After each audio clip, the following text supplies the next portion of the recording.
Pro Playmakers, these are the skills that separate.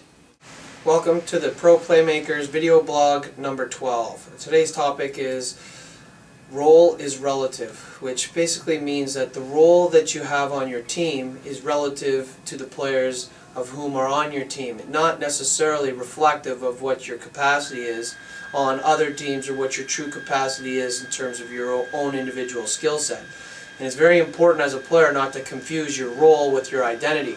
So I want to talk to you a lot about what your role is and how you can play your role and be a valued member on your hockey team, yet not lose your identity, which is when other people come to watch you and they're going to try to project you as to whether you can play at the next level, that you'll be able to hold that identity and show enough of that identity that people could project you on another team in a different light.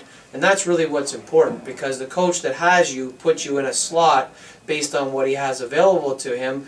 But like I said, if you played on another team or you play at the next level, the configuration of that team might put you in a different role. So it's very, very important that you understand that. So let me give you an example. Let's say you start the season with a team and the coach brings you into his office and sits you down and says, okay, now this year you're going to be our checking line center. Well, of course, last year and the year before, you were relied on as a top 6 player, and you were relied on as a power play guy and an offensive player. And now he has guys that are, quite frankly, better than you, and they're more proven, or he believes in you, in those two players more than he believes in you at that particular time. But that doesn't mean that you've all of a sudden lost your scoring touch or that you can't be an offensive player. It just means on his role, on his team, he has guys of whom he thinks are better than you are, and now he's slotted you in this checking role. But like I said, that doesn't mean that you are all of a sudden not an offensive player. What you now have to do is you now have to take that as a challenge and say, okay, I have to be responsible defensively because I'm in a checking role. That means I'm going to play against the other team's top lines, so I got to make sure I'm a plus player. Well, how do you become a plus player? Well, it's not that you shut the other team down and you don't score yourself. In order to be a plus player, you have to be able to score goals while you're checking the other team. So what happens is that you have to now learn how to be able to create offense from defensive situations, be able to create offense from being an intelligent forechecker, by learning how to create steals, by learning how to be a good checker in terms of your ability to knock someone off the puck and create offense from there. You're going to have to be able to be very effective in winning board battles.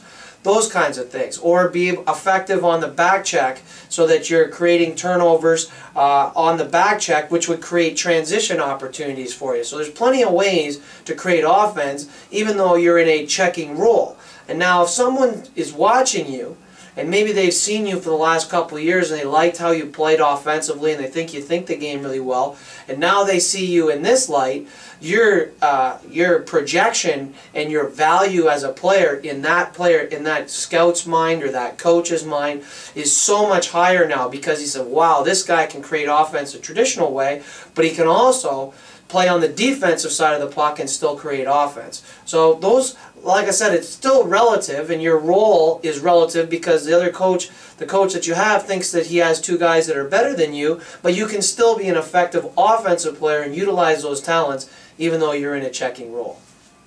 Another example is, let's say that you're a defenseman, and on many teams you have been a defensive defenseman.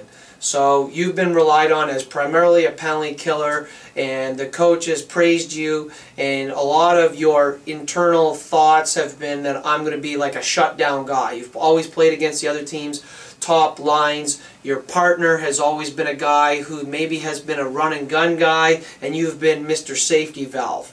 And what happens is that all of a sudden now the guy that you've been playing with, or one of the guys who are the top 2 guys, they go down in a long-term injury. So they're now out, or they get traded. And the guy that's come in to replace them is now you.